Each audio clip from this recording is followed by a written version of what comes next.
সবাইকে ওয়েলকাম আমাদের এডুকেটেড দুনিয়া চ্যানেলে। তো আজকে আমরা এই ভিডিওতে পঞ্চম শ্রেণী আমাদের পরিবেশ বইয়ের সারসংক্ষেপ নিয়ে আলোচনা করব। হয়তো এগুলো আগামী টেটের জন্য খুবই কাজে লাগতে পারে, কারণ আমরা যদি বিগত বছরের টেটের প্রশ্নপত্র লক্ষ্য করি তাহলে আমরা দেখতে পাবো পঞ্চম শ্রেণী আমাদের পরিবেশ বই থেকে কয়েকটি প্রশ্ন এসেছিল।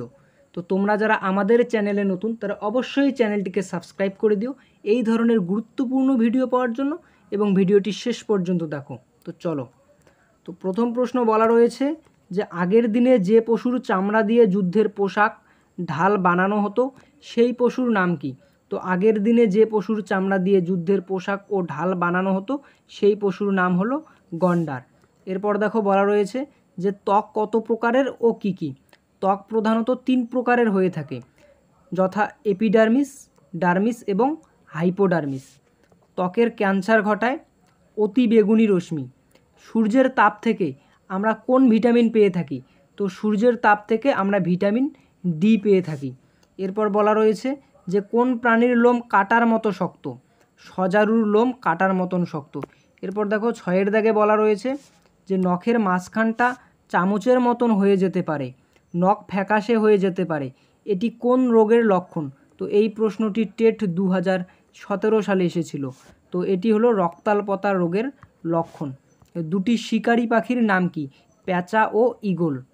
তো এখানে মানবদেহ থেকে কয়েকটি প্রশ্ন তুলে ধরা হয়েছে, যে প্রশ্নগুলো টেট 2015 সালে এসেছিল। আমাদের শরীরের কনুই থেকে কবজি পর্যন্ত হাড়কে বলে আলনা ও রেডিয়াস। কাঁধ থেকে কনুই পর্যন্ত হাড়কে বলা হয়ে থাকে হিউমেরাস।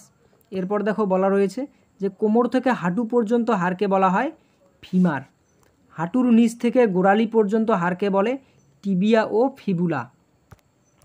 হাড়গুলো অস্থিসন্ধিতে কি দিয়ে লাগানো থাকে? হাড়গুলো অস্থিসন্ধিতে লিগামেন্ট দিয়ে লাগানো থাকে। অস্থি মজবুত করার জন্য কিসের দরকার হয়? তো আমাদের শরীরের অস্থি মজবুত করার জন্য ক্যালসিয়ামের দরকার হয়। ক্যালসিয়াম পাওয়া যায় দুধ ও ডিমে। শরীরের রক্ত ছড়িয়ে দেওয়ার পাম্প কাকে বলা হয়? শরীরে রক্ত ছড়িয়ে দেওয়ার পাম্প বলা হয় হৃৎপিণ্ডকে। একটি বায়ুবাহিত রোগের নাম বলো।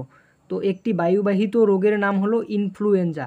এছাড়াও তোমরা আর একটি রোগ মনে রাখবে, যেটি হলো ব্রোঙ্কাইটিস। এরপর দেখো বলা রয়েছে যে জলবাহিত রোগের নাম হলো কলেরা। মাটির দুটি স্বাভাবিক উপাদানের নাম কি? মাটির দুটি স্বাভাবিক উপাদানের নাম হলো বালি ও কাদা। কি প্রয়োগ করলে মাটি উর্বর হয়? মাটিতে যদি জৈব সার প্রয়োগ করা হয় তবেই মাটি উর্বর হয়। কোন ধরনের সার দীর্ঘদিন ব্যবহার করলে জমির উর্বরতা কমে যায়?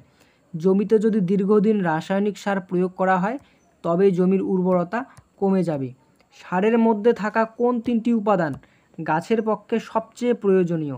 সারের মধ্যে থাকা নাইট্রোজেন, ফসফরাস ও পটাশিয়াম, এই 3টি উপাদান গাছের পক্ষে সবচেয়ে প্রয়োজনীয়। এরপর দেখো বলা রয়েছে যে কোন ধরনের গাছ মাটি তৈরিতে সাহায্য করে? মস ও ফার্ন। চলো, এরপর বলা রয়েছে যে পাহাড়ের ধস নামার 2টি কারণ উল্লেখ করো।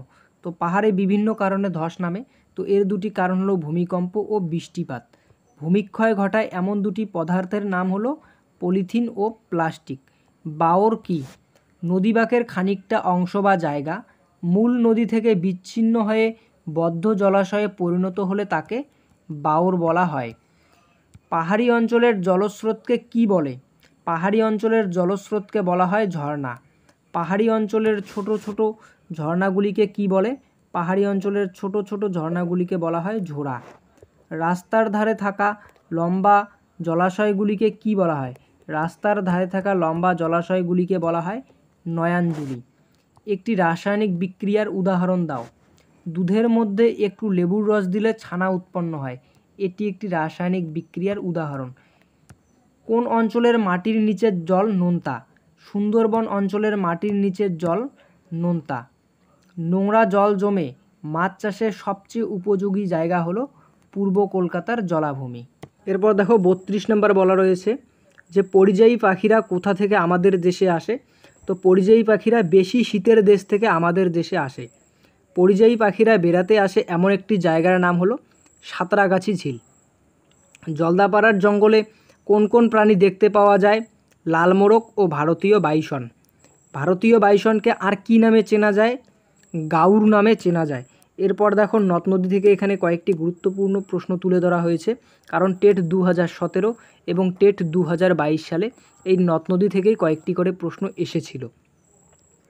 যেখানে দামোদর মিশেছে সেই নদীর নাম হলো হুগলি নদী। বাঁকুড়া জেলার পশ্চিম পূর্বে বয়ে গেছে কোন নদী? দ্বারকেশ্বর নদী। হুগলির কাছাকাছি দামোদর থেকে কোন নদী বেরিয়েছে? মুন্ডেশ্বর নদী। সোনার বাংলা গান কত সালে লেখা হয়? 1905 সালে লেখা হয়। কুলিক নদীর পাড়ে কোন পাখিরালয় দেখা যায়? তো কুলিক নদীর পাড়ে কুলিক পাখিরালয় দেখা যায়। মেদিনীপুর কোন নদীর তীরে অবস্থিত? কংসাবতী নদীর তীরে অবস্থিত। এরপর দেখো এখানে একটি গুরুত্বপূর্ণ প্রশ্ন তুলে ধরা হয়েছে যে বেত মেরে তুই মা ভোলাবি, আমরা কি সেই মায়ের ছেলে? যাকে নিয়ে এই গান লেখা হয় তিনি হলেন সুশীল সেন। ধাপ চাষ কাকে বলে? পাহাড়ি অঞ্চলের সিঁড়ির মতো জমি তৈরি করে যে চাষ করা হতো তাকে বলে ধাপ চাষ।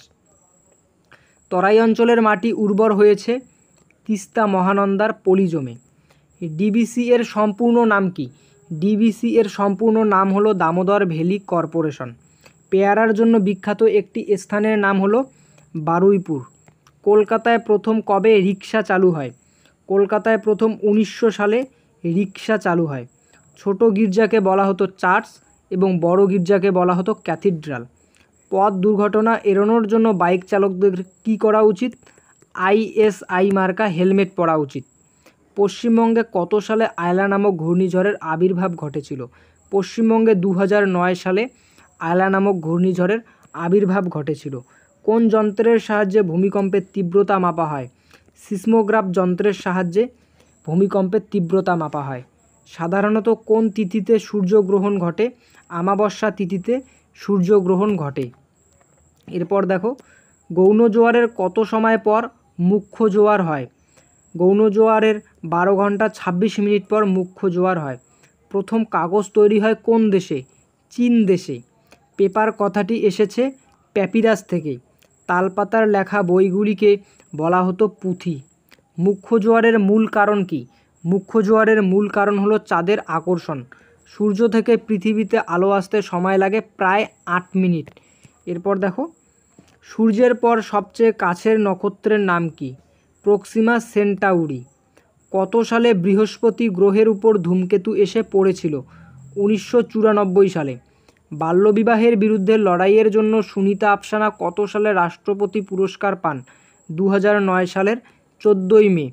এরপর দেখো দুটি গুরুত্বপূর্ণ তথ্য তুলে ধরা হয়েছে যে মশলা ও তেল কিনলে প্যাকেটের গায়ে আঁক মার্কা দাগ দেখে কেনা উচিত। তো আজকের শেষ প্রশ্ন হলো যে দুটি মুখ্য জোয়ারের মধ্যে সময়ের পার্থক্য কত? 24 ঘন্টা 52 মিনিট। তো এই ছিল আজকে আমাদের আলোচনা। তোমরা যদি এই পিডিএফটি পেতে চাও তাহলে আমাদের ভিডিওর ডেসক্রিপশনে টেলিগ্রাম লিঙ্ক দেওয়া রয়েছে, সেখান থেকে তোমরা এই পিডিএফটি নিতে পারো।